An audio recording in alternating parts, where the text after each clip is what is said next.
Chapter 14. Mr. Greenbaum.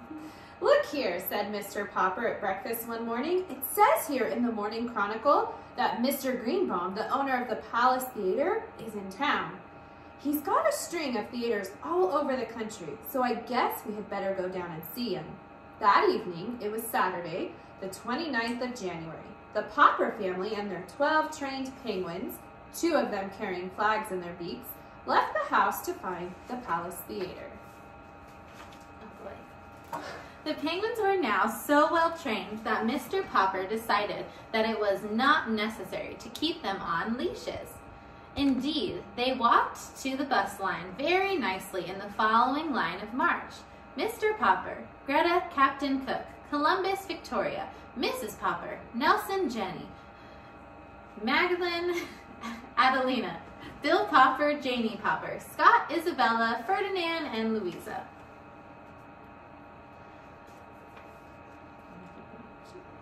The bus stopped at the corner, and before the astonished driver could protest, they had all climbed on and the bus was on its way.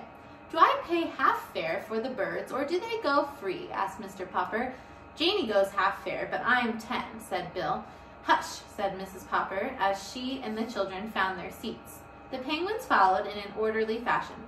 "Say, mister," said the driver, "where do you think you're going with that exhibit?" "Downtown," said Mr. Popper.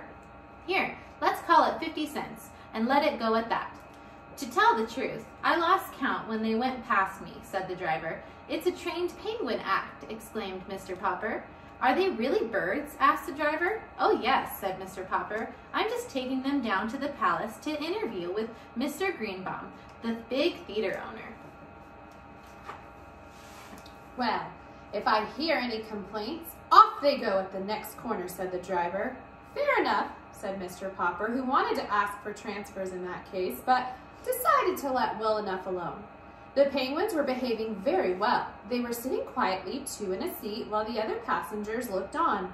"Sorry," said Mr. Popper, addressing everyone in the bus, "but I'll have to open all the windows. These are Antarctic penguins, and they're used to having it a lot colder than this." It took Mr. Popper quite a while to open the windows, which were stuck fast.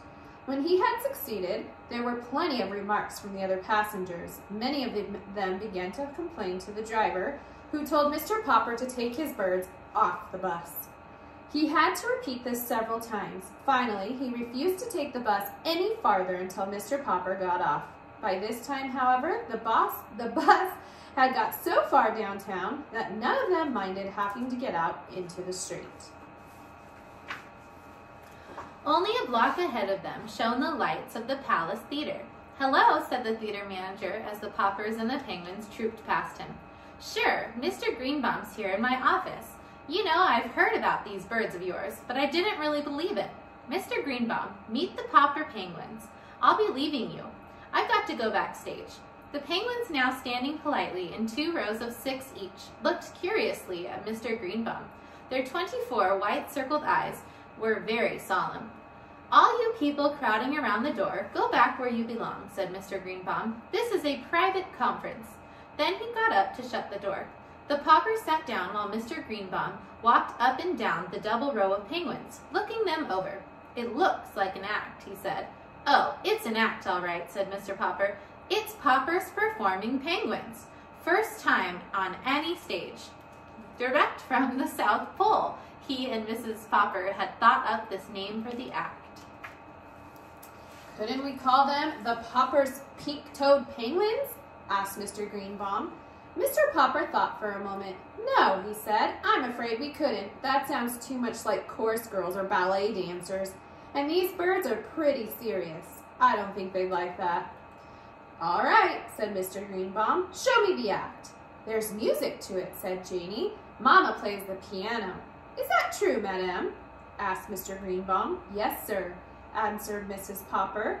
"Well, there's a piano behind you," said Mr. Greenbaum. "You may begin, Madame." "I want to see this act. If it's any good, you people have come to the right place. I've got theaters from coast to coast.